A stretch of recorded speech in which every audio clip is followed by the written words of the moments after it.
Sebelum kita masuk ke videonya, Mamang ingetin ya, video ini hanya preview dari manhwa aslinya. Jadi, jika teman-teman ingin mengetahui fullnya, kalian bisa baca di web legal atau back komiknya di tempat kalian, sebagai bentuk apresiasi bagi kreatornya.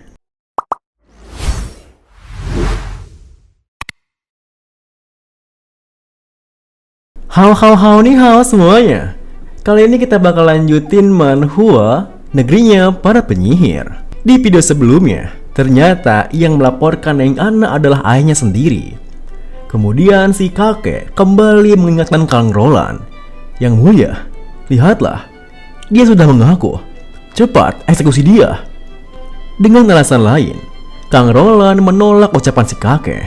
Tidak, sebaliknya, aku ingin melihat kekuatan yang disebut penyihir. Mendengar perkataan tersebut, Anna bertanya, apa itu? Ingin melihat kekuatan iblis yang kalian bicarakan? Kang Roland menegaskan, aku ingin melihatnya. Namun nampaknya Anna tak bisa mengeluarkan sihirnya karena ia dipakaikan sebuah kalung di lehernya. Mereka memasang liontin balasan dewa di leherku. Jadi aku tak bisa mengeluarkan sihir. Apa kamu berani melepas liontin balasan dewa ini dariku? Jika kamu tidak takut, rasa penasaranmu itu bisa membunuhmu. Meski begitu, Kang Roland yang penasaran pun langsung melepaskan liontin tersebut sembari berkata, ayo mulailah pertunjukanmu. Tepat setelah itu, Anna menunjukkan sihirnya. Sihir itu berupa api yang berada di bawahnya. Awalnya, api itu kecil seperti percikan biasa. Namun lama-kelamaan, apinya menjadi besar, sehingga seluruh tubuh Anna diselimuti api tersebut. Sampai-sampai pakaian yang ia gunakan pun ikut terbakar, sehingga menyisakan sedikit saja pakaian yang melekat di badannya. Melihat kejadian tersebut, Kang Roland pun tersentak kaget, karena apinya semakin membesar. Bangkai Carter pun segera melindungi Kang Roland. Yang mulia, berhati-hatilah. Kang Roland pun dibuat takjub dibuatnya. Ini kekuatan penyihir?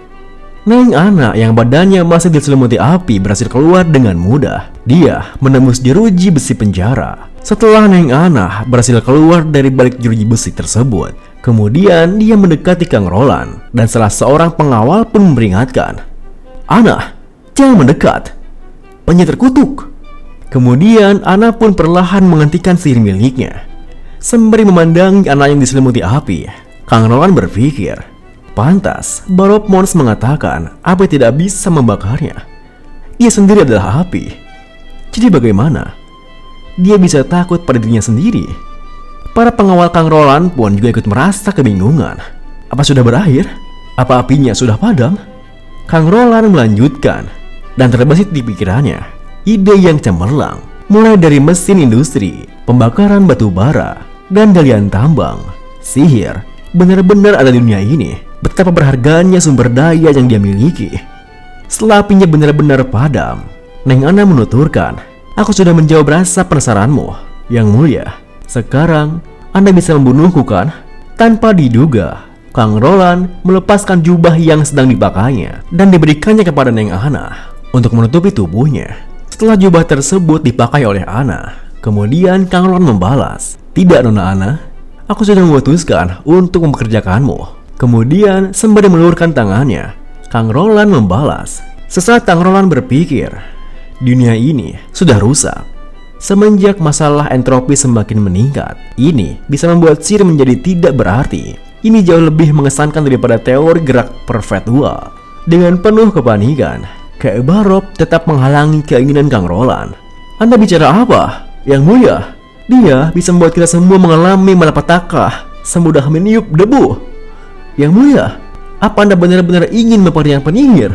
Dengan santai Kang Roland kembali bertanya, apa ada masalah dengan ini?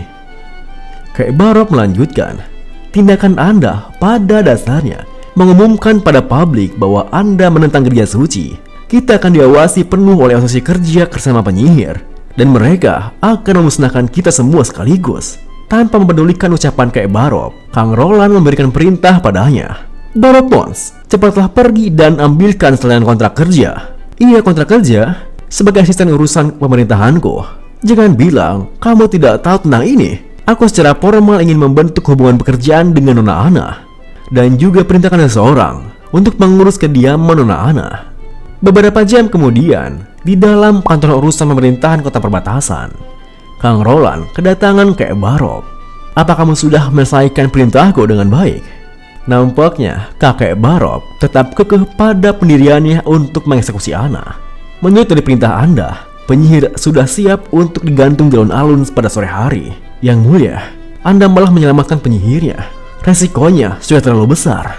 Yang mulia sudah terlalu banyak membuat masalah. Dengan tegas Kang Roland berkata, "Jangan meragukan keputusanku, Barop Mons. Dari pandanganku, penyihir bukanlah iblis, hantu ataupun monster." Sebelum Kek Barop bisa mengutarakan alibinya, Kang Roland tidak memberikan kesempatan untuk berbicara. "Hei Barop Mons, apa kau pikir kota perbatasan adalah tempat yang bagus? Kau juga tahu itu kan? Ini adalah tempat yang sangat buruk, tanpa kekayaan kakak kedua dan kekuatan militer kakak ketiga. Apa kamu pikir ada kemungkinan kita untuk menang dari mereka?" Dengan penuh ambisi sembari menggebrak meja, Kang Roland melanjutkan, "Itu hampir nol. Karena itu, aku hanya bisa memikirkan cara lain." Mendengar perkataan Kang Roland, Kek Barop hanya bisa terdiam. Kemudian Kang Roland kembali menuturkan, "Oh iya, Barop Mons, di mana Nona Ana? Bawakan dia padaku." Di sisi lain, ketika Neng Ana sedang asik mandi dan telah membersihkan seluruh tubuhnya, datang seorang pelayan yang memberitahukannya bahwa Yang Mulia Pangeran ingin bertemu dengannya dan juga menyuruh memakai pakaian kerja yang telah disiapkannya. Neng Ana pun terdiam sejenak. Saya harus memakai baju seperti ini?" Neng Ana terlihat malu-malu kucing karena harus memakai baju seimut itu. Kemudian setelah memakai bajunya, Neng Ana yang ditemani oleh Kek Barop pun beranjak pergi dari sana menuju ke tempat kediaman Kang Roland. "Nona Ana, Pangeran Roland sudah menunggumu. Silakan lewat sini." Kita beralih kepada Kang Roland yang sudah menunggu di sebuah gubuk yang ditemani oleh Bangkes Carter yang terus menggerutu. Meskipun gubuk kayu ini baru dibangun untuk Ana berlatih, tempat ini sepertinya sudah cukup layak. Di saat Kang Roland sedang melihat-lihat gubuk tersebut, Bangkes Carter memberitahukan kedatangan Ana. "Yang Mulia, Nona Ana telah tiba." Akhirnya Neng Ana pun datang dengan rambut panjang yang terurai lurus dan memakai baju maid. Neng Ana terlihat sangatlah cantik. Lalu dia menghampiri Kang Roland. Melihat anak yang berpakaian seperti itu, tentu saja membuat Kang Roland kegirangan. Karena menurutnya, Ana sangat cocok dengan pakaian maid itu dibandingkan dengan pakaian penyihir atau pakaian bertudung lainnya. Ia pun menuturkan, "Itu cocok untukmu. Pilihanku memang benar. Bagaimana Nona Ana? Apa bajunya cocok?" Neng Ana pun membalas, "Yang Mulia, mengapa kamu menerima orang seperti aku? Aku penyihir yang sudah rusak dan darah jahat mengalir dalam tubuhku. Apa kamu tidak takut?" Sejenak Ana teringat pada kejadian di mana dia ditangkap dan dicaci maki oleh warga. Ketika Neng Ana sedang melamun, dengan tegas Kang Roland menjawab, "Aku tak takut. Aku percaya pandangan kekuatan penyihir berasal dari iblis. Hanyalah prasangka buruk dari manusia. Alasan orang-orang takut itu karena mereka hanya tidak mengerti kekuatan ini. Dan juga selain itu, mereka tidak mengerti kamu." Kemudian pangeran mengulurkan tangannya. "Aku tak percaya pada kekuatan apalah itu. Aku hanya tahu kekuatan ini milikmu sendiri." Mendengar jawaban yang seperti itu dari Kang Roland, Neng Ana pun terpana dan sesuai dugaan, ia menyambut uluran tangan Kang Roland.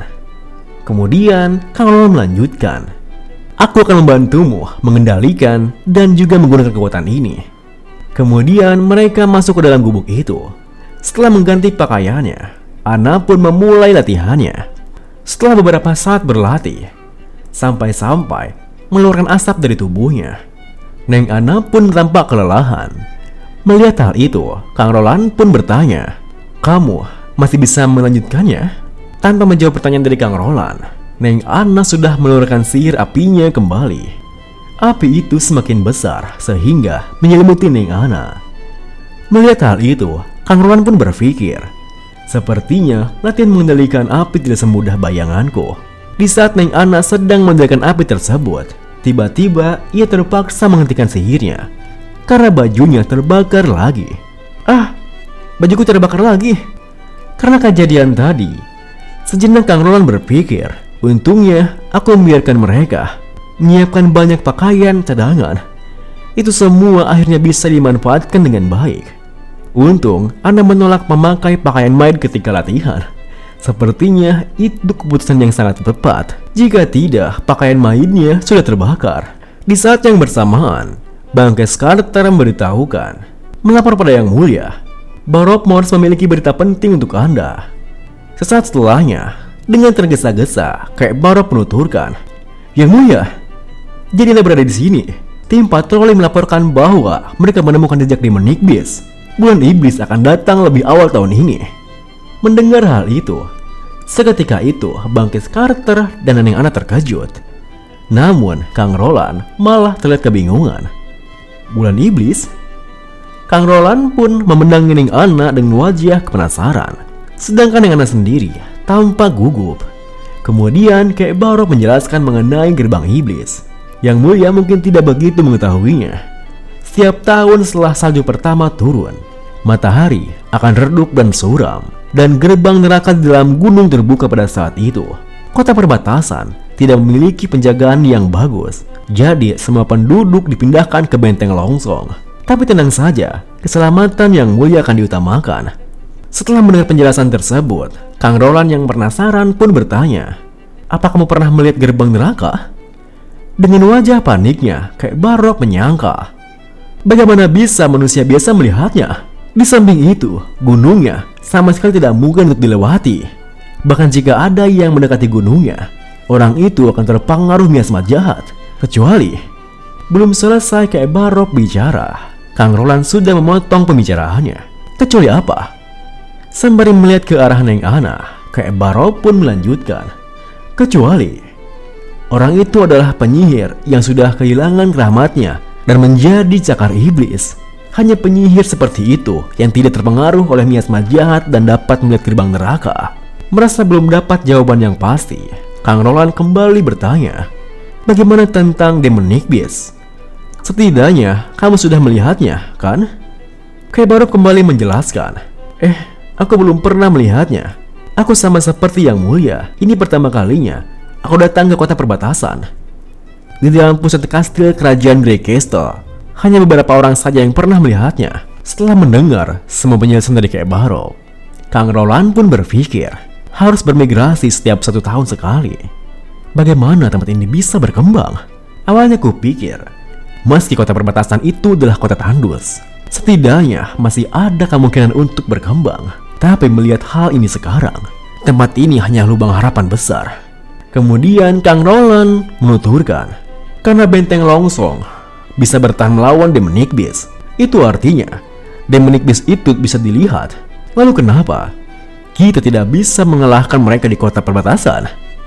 Kek Barob pun membalas, benteng Longsong memiliki dinding yang besar dan pasukan elit Adipati Ryan di tempatnya di sana. Bagaimana bisa kota perbatasan, kota kecil ini dibandingkan dengan mereka? Kang Roland pun menyimpulkan, jadi itu berarti alasan kota perbatasan dibangun di antara lereng utara gunung dan sungai Chisui untuk dijadikan umpan ya. Bawa orangmu, kemudian carilah penjaga sekitar dan pemburu. Mereka harus tinggal di sini lebih dari 5 tahun. Mereka adalah pilihan terbaik untuk melawan Demon Iblis. Beberapa saat setelahnya, di sebuah taman yang indah, terlihat Kang Roland yang mengajak Neng Ana makan siang. Sembari menikmati makanan mereka, Kang Roland pun bertanya pada Ana, "Ana, katakan padaku tentang bulan iblis." Mendengar hal itu, Neng Ana pun menghentikan makannya, lalu menjelaskan, "Baiklah, Yang Mulia, tidak seperti para bangsawan. Untuk kami, bulan iblis adalah mimpi buruk yang harus kami rasakan setiap tahun. Mimpi buruk di mana seorang bisa saja mati. Seperti Yang Mulia ketahui, ayahku seorang penambang. Dan seperti banyak orang di kota ini, dia memiliki hidup yang sulit. Setiap tahun saat bulan iblis datang, kami harus memindahkan hasil tambang tahunan kota perbatasan ke benteng Longsong untuk ditukar dengan makanan tahun depan dan emas milik bangsawan. Selama bulan iblis, kita tinggal di gudang sementara benteng Longsong sampai musim salju berakhir. Saat tahun tertentu, bulan iblis berlangsung selama 4 bulan. Pemerintah Benteng Longsong bilang bahwa pertukaran dari kita saat itu hanya cukup untuk 3 bulan makanan, dan mereka hanya sanggup memberikan makanan pada bulan keempat ketika hasil pertambangan datang. Tetapi karena bulan iblis belum berakhir, kami masih belum bisa keluar dari Benteng Longsong. Tidak hanya itu, karena semua kebutuhan disalurkan, sering terjadi pembulian dari yang kuat ke yang lemah. Beberapa orang bahkan tak bisa menahannya selama bulan iblis. Mendengar penjelasannya, Kang Roland pun bersimpati padanya. Aku yakin itu sangat sulit untuk perempuan sepertimu, ayahmu. Sebelum Kang Roland menyelesaikan kalimatnya, Neng Ana kembali melanjutkan. Sebenarnya pada saat itu, ayahku masih melindungiku. Itu 25 emas bangsawan. Ayah, dia hanya ingin bertahan hidup. Setelah mendengarkan semua cerita dari Neng Ana, di luar dugaan, Kang Roland pun meluapkan emosinya dengan menggebrak meja. Bulan iblis semacam itu tidak akan terjadi lagi. Tepat setelah itu, Kang Roland melangkahkan kakinya dari sana sembari menuturkan, "Di mana Baromons? Panggil dia. Aku ingin bertanya, bagaimana caranya menangani masalah yang aku minta." Setelah itu, Kang Roland pun meninggalkan tempat tersebut. Beberapa saat setelahnya, di dalam sebuah kantor urusan pemerintahan kota perbatasan, Kang Roland yang sedang duduk dengan ditemani Bangkes Carter kedatangan Kek Barop dengan membawa tamu. Tamu tersebut bernama Grey Dog dan juga Brian, yang sama-sama seorang kapten pasukan patroli penjaga mercusuar di pertambangan lereng Selatan. Lalu ada juga seorang pemburu yang katanya pernah bertarung dengan Demon Nightbeast, bahkan memenggal kepalanya.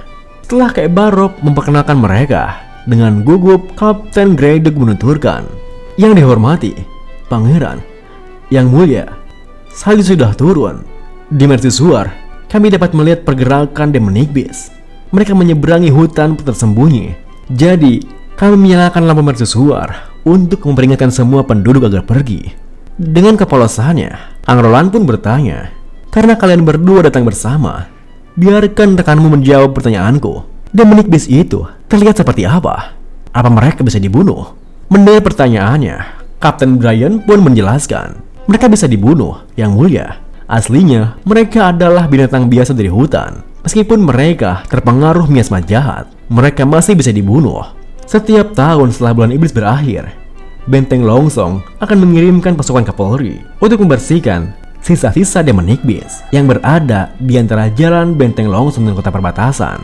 Tepat setelah Kapten Brian menyelesaikan kalimatnya, si pemburu yang juga berada di sana menambahi, "Mereka bukan lawan yang sulit. Melapor kepada yang mulia, saya pernah membunuh Demon Nightbeast, 2 dari mereka." Mendengar perkataannya, tentu saja membuat Kang Roland dan Kakek Barop terbengong-bengong. Saat itu Kang Roland bisa merasakan aura pria pemburu itu memang seperti yang diharapkan dari pria yang pernah membunuh Demon Nightbeast. Kemudian Kakek Barop menuturkan, "Dia ini pemburu dari kota, namanya Iron X. Baginya untuk setinggi ini. Dirumorkan bahwa dia memiliki garis keturunan dari klan Mojin." Mendengar hal itu, Kang Roland pun bertanya pada Iron X, "Kau bilang kau pernah membunuh Demon Nightbeast?" Iron X pun membalas, "Iya, spesies babi liar dan spesies serigala." Kang Roland pun melanjutkan, "Spesies? Apa maksudmu dengan itu?"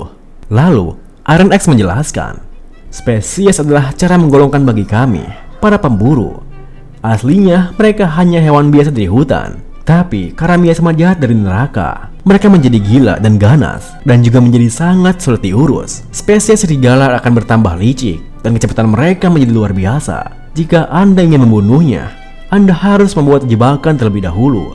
Untuk spesies babi liar, bulu hitamnya bertambah sangat keras. Bahkan dalam jangkauan 45,72 meter, pengguna crossbow tetap tidak bisa menembusnya." Mendengar hal itu, Kang Roland pun menyimpulkan, yang kuat menjadi lebih kuat, yang cepat menjadi lebih cepat. Tapi, mereka semua masihlah hewan. Iron X juga membenarkan hal itu. Tepat sekali, mereka bukan musuh yang paling menakutkan. Sembari membuka bajunya, di mana di dadanya ada sebuah bekas sakaran yang terlihat jelas sekali. Kemudian Iron X melanjutkan, "Yang paling menakutkan adalah spesies campuran. Mereka adalah perwujudan iblis. Hanya neraka yang bisa membuat binatang buas mengerikan seperti itu. Aku pernah melihat spesies campuran itu sebelumnya. Tidak hanya memiliki tubuh yang kuat, tapi juga memiliki sayap di punggungnya dan bisa terbang untuk jarak yang pendek. Ditambah, spesies itu sepertinya bisa mengetahui di mana posisiku. Tidak peduli di mana aku bersembunyi, itu selalu bisa menemukanku. Aku berhasil selamat dengan melompat ke sungai Cisu sebelum aku pingsan. Melihat bekas luka itu membuat Kang Roland terkejut. Kemudian ia berpikir, dunia ini semakin menjadi seperti dunia fantasi. Dinding yang kuat bisa menghalangi demon nipis biasa. Tapi bagaimana dengan yang terbang? Setelah berpikir seperti itu, Kang Roland bertanya pada Bangkes Carter. Spesies campuran harusnya sangat langka, kan? Bangkes Carter pun membenarkan hal tersebut. Tidak banyak dari mereka, Yang Mulia. Saat bulan iblis, hanya terdapat 2-3 spesies campuran. Jika tidak, Benteng Longsong akan menghadapi masalah besar setiap tahun. Kemudian Kang Roland pun terdiam sesaat. Sembari berdiri, Kang Roland menuturkan, jadi memang seperti ini. Aku sudah memutuskan untuk tinggal di kota perbatasan. Mendengar keputusan dari Kang Roland, Bangkes Carter dan juga Keeb Barov sontak terkejut bersamaan. Lantas, Bangkes Carter langsung memuju Kang Roland supaya mengurungkan niatnya tersebut. Masalah ini jelas keluar dari pembicaraan. Yang Mulia, spesies lebih liar dan spesies serigala sendiri hanya pasukan elit dari Benteng Longsong yang dapat menanganinya.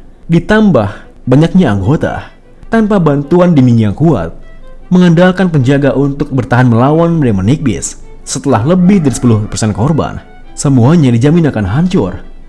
Mengetahui permasalahan yang akan dihadapi mereka sangatlah besar. Ternyata Kang Roland sudah mempunyai cara untuk menanggulanginya. Jika itu masalahnya, akan kuberikan kau dinding tepat di antara bawah lereng Gunung Selatan dan Sungai Cisui. Mendengar hal itu yang akan membahayakan nyawa banyak prajurit, Bangkes Carter langsung mengomentarinya. Jika Anda ingin bermain-main, Anda harus punya batas. Apa Anda tahu seberapa lama waktu yang dibutuhkan untuk membangunnya? Tidak hanya itu, tinggal 4 bulan lagi sebelum bulan iblis tiba. Walaupun kita memiliki waktu 4 tahun, tidak akan cukup untuk membangunnya. Dengan santainya, sembari duduk kembali di kursinya, Kang Roland pun membalas, aku mengerti. Kau tidak perlu menyimpulkan dengan cepat. Jika tidak ada dinding yang dapat diandalkan saat itu, aku akan menurutimu dan mundur ke Benteng Longsong. Aku tidak ada niatan untuk menyerahkan nyawaku di tempat siaran ini. Bangkes Carter berlutut di depan Kang Roland sembari menuturkan, aku bersumpah melindungi Anda dengan nyawaku, Yang Mulia. Di saat yang bersamaan, di sebuah tempat di kerajaan Grey Castle di Pelabuhan Air Biru, terlihat putri ketiga Grey Castle sedang berdiri di dermaga dan ditemani dengan pengawalnya. Sambil melihat ke lautan lepas, mereka pun berbincang. Angin laut menjadi dingin, musim dingin akan datang. Ryan, kapan armada layar hitam kita kembali? Dengan badan setengah membungkuk, Ryan, pengawalnya pun membalas, jika tak terjadi sesuatu, mereka bisa datang ke Pelabuhan Air Biru dalam 3 hari lagi. Sang putri pun kembali menuturkan, ini adalah pelayaran terakhir tahun ini. Aku harap mereka membawakanku kejutan yang cukup. Jika kamu menyembunyikan emas bangsawan dalam lemari, semua itu akan seperti batu. Hanya dengan menggunakannya, satu-satunya jalan menunjukkan besar nilainya. Mari kembali. Anginnya semakin bertambah kencang. Setibanya di dalam istana, sembari berjalan menuju kursi singgasana, pengawal Ryan bertanya, Yang Mulia, ada satu hal yang tidak saya mengerti. Bagaimana caramu memprediksi semua ini sebelum sang raja mengumumkan pertarungan untuk tahta? Kemudian putri tersebut menghentikan langkahnya sebentar, sembari menuturkan, memprediksi? Aku tidak tahu ayah akan memikirkan pertarungan untuk tahta. Ide buruk semacam ini untuk menyiapkan jalan demi anak kedua kesayangannya. Akankah orang yang mengatur pemerintahan kota mereka sangat baik bisa duduk di tahta kerajaan Grey Castle? Aku berpikir kamu akan mengerti setelah melihat rencana armada layar hitam, Ryan. Mendengar perkataan tadi, pengawal Ryan pun berpikir, jadi itu alasannya armadamu tidak hanya digunakan untuk mengumpulkan kekayaan, melakukan penjarahan, dan tidak menambahkan pajak. Sejak rencana armada layar hitam dimulai, itu telah mendapatkan pelaut yang berpengalaman, prajurit ganas, dan bantuan orang-orang. Orang ini putri ketiga kerajaan Grey Castle, Garcia Wimbledon. wanita yang bisa mengendalikan wawasannya dan kekuatannya untuk memanjat tahta. Kemudian Putri Garcia pun kembali berbicara. Oh benar, kesampingkan masalah itu, aku dengar trik kecil itu gagal. Pengawal Ryan pun menceritakan apa yang terjadi. Ya, hanya ada kabar dari kota perbatasan melaporkan pil itu gagal. Untuk tempat yang lain, belum ada kabar. Sembari mengangkat cangkir dan menuangkannya kopi, Putri Garcia kembali menuturkan, jika belum ada kabar dari tempat yang lain, itu artinya mereka telah dibunuh oleh kakakku. Sudah kuduga. Tetapi, aku tidak menduga adik keempat tidak selamat. Sejujurnya, aku jadi kecewa. Pengawal Ryan menambahkan, tertulis dalam suratnya, Kingfisher, dia dengan keempat matanya melihat pangeran keempat mengonsumsi pil. Putri Garcia pun tetap pada pendiriannya dan langsung memberikan perintah. Gagal artinya gagal. Aku tidak menerima penjelasan apapun. Sebentar lagi bulan iblis. Adik keempatku yang manis akan mengungsi ke benteng Longsong kan? Ketika demonik beast menyerang, bentengnya pasti akan kacau cukup lama. Kau tulislah sebuah surat untuk Kingfisher. Katakan padanya untuk mengambil kesempatan ini. Kemudian pengawal Ryan tersebut berlutut di hadapan Putri Garcia.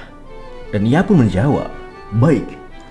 Sang putri kembali menjelaskan, pilnya dibawa dari Master Alkimia Enbis kan? Apa yang dia katakan saat itu? Pilnya tidak berwarna, berbau, dan cepat meleleh ketika bersentuhan dengan air. Kematian pasti jika pilnya diambil. Tidak disembuhkan. Dan pencapaian terbaru alkimianya, kan? Pengawal Ryan cuma bisa terdiam dan berkata, iya. Dengan lantang Putri Garcia melanjutkan, gantung dia. Kita kembali ke beberapa waktu sebelumnya. Di sisi lain, di padang rumput yang terhampar luas, terlihat Neng Anna yang sedang membaca buku, ditemani oleh domba-domba yang tersesat di sekitarnya.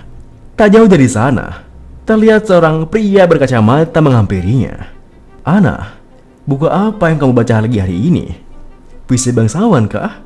Atau sejarah perkembangan agama? Neng Anna pun tersenyum dengan manisnya, kemudian menjawab, halo, Guru Karl Van Byte. Namun, senyuman manis Neng Anna kala itu tiba-tiba hancur berkeping-keping karena ia menyaksikan Neng Anna digantung tepat di depan matanya dan dihinakan oleh orang-orang yang menghinanya. Gantung dia! Penyihir terkutuk! Iblis! Monster! Tentu saja, keadaan saat itu membuat Guru Van Byte frustasi. Guru Van Byte pun hanya bisa menggigit bibirnya, menutup wajahnya, sembari terus bergumam, tidak, tidak. Tepat setelah itu, Guru Van Byte terbangun dari tidurnya. Tubuhnya begitu berkeringat, karena baru saja ia mengalami mimpi yang sangat teramat buruk. Di tengah napasnya yang terengah-engah, Guru Van Byte berpikir, aku bermimpi tentang hukuman gantung Anna lagi. Jika gadis polos seperti Anna dinyatakan sebagai iblis, para pejabat administratif di kerajaan Grey Castle yang keserakahannya tidak ada habisnya. Harusnya mereka lah yang iblis yang datang dari neraka. Jika bukan karena mereka mengganti materialnya untuk menelan beberapa gold royals, gedung teaternya saat masih dibangun tidak akan roboh dan memakan banyak nyawa, 30 orang. Mereka yang seharusnya digantung. Tapi kerajaan ini tidak memberikan hal yang pantas mereka terima. Malahan, asosiasi pekerja batu yang menanggung tuduhannya mengenakan pajak yang besar, distribusi sumber daya tidak merata, keselamatan publik kacau, dan memberikan gelar iblis pada gadis yang tidak bersalah dan digantung. Dengan kejamnya mengirim dia ke tiang gantung. Tuhan, siapa sebenarnya iblis itu? Apa Anda bisa melihat dengan jelas? Setelah memikirkan semua hal itu, tiba-tiba Guru Van Byte kedatangan seorang gadis kecil yang juga merupakan salah satu muridnya. Dengan rasa penuh khawatir, gadis tersebut curhat kepadanya. Wah, Guru, aku merasa ada yang aneh dengan tubuhku. Apakah aku akan digantung seperti Kana juga? Sembari memegang kepala gadis itu, Guru Van Byte menyangkalnya. Tidak, kamu akan membaik. Guru akan melindungimu dengan baik. Video ini diakhiri dengan Guru Van Byte keluar dari sekolahnya. Di tengah jalannya, Guru Van Byte berpikir, Aku tidak membela asosiasi pekerja batu saat dihancurkan. Aku juga tidak membela Ana saat Ana digantung. Apakah aku masih bisa disebut manusia? Terima kasih buat teman-teman semua yang udah nonton. Mohon maaf jika ada salah-salah kata atau pengucapan Mamang yang kurang jelas. Sampai jumpa di video berikutnya.